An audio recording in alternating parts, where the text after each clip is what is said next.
വിധി വന്നതിന് ശേഷം ദിലീപിന്റെ വൈകാരികമായിട്ടുള്ള പ്രതികരണമുണ്ട്. അതിന്റെ ഒപ്പം ഒരു കാര്യം ദിലീപ് അടിവരയിട്ട് പറയുന്നുണ്ട്. മഞ്ജു വാര്യരുടെ ഒരു പ്രസ്താവനയാണ് ഈ കേസിന്റെ തന്നെ കൊടുക്കാനായിട്ടുള്ള കാരണമായതെന്ന് പറയുന്നുണ്ട്. ആ സ്റ്റേറ്റ്മെന്റ് ഒന്ന് കേട്ടു നോക്കിയേ. സത്യം ജയിച്ചു. ഞാനൊന്ന് സംസാരിച്ചോട്ടെ. ഈ കേസിലെ ക്രിമിനൽ ഗൂഢാലോചന ഉണ്ട്. ആ ക്രിമിനൽ ഗൂഢാലോചന അന്വേഷിക്കണമെന്ന് മഞ്ജു പറഞ്ഞിടത്തുനിന്നാണ് എനിക്കെതിരെയുള്ള ഗൂഢാലോചന ആരംഭിച്ചത്.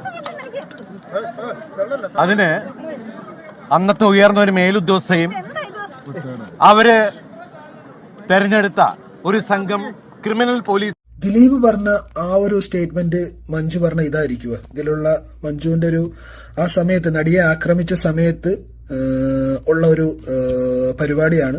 അതിൽ മഞ്ജു ചില കാര്യങ്ങളൊക്കെ പറയുന്നുണ്ട്. ഇതായിരിക്കും ചിലപ്പോൾ.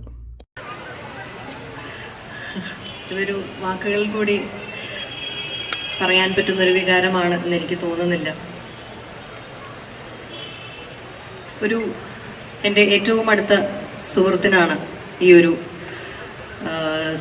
അനുഭവം വന്നിരിക്കുന്നത്. ഞാൻ ഇന്നലെ ഞങ്ങൾ ആ കുട്ടിയെ പോയി കണ്ടു. ആ കുട്ടി ഈ സാഹചര്യത്തെ നേരിട്ട ആ ഒരു സമചിത്തതയെയും ഒരു മനോധൈര്യത്തെയും കണ്ട് ഞാൻ പോലും അത്ഭുതപ്പെട്ടു. അതിൽ എനിക്ക് അവളെക്കുറിച്ചോർത്ത് എനിക്ക് ഏറ്റവും അഭിമാനമുണ്ട്. ഈ ഒരു സാഹചര്യം ഇന്നൊരു അറിയപ്പെടുന്ന വ്യക്തിക്ക് മാത്രമല്ല, ഏതൊരു പെൺകുട്ടിക്കും ഈ ഒരു സാഹചര്യം ഉണ്ടാവരുത് എന്നതാണ് ഒരു സ്ത്രീ എന്ന നിലയിൽ എൻ്റെ പ്രാർത്ഥന. ഇപ്പോൾ ഇവിടെ ഇരിക്കുന്ന പലരെയും, ഞാനടക്കമുള്ള പലരെയും പല അർദ്ധരാത്രികളിലും പല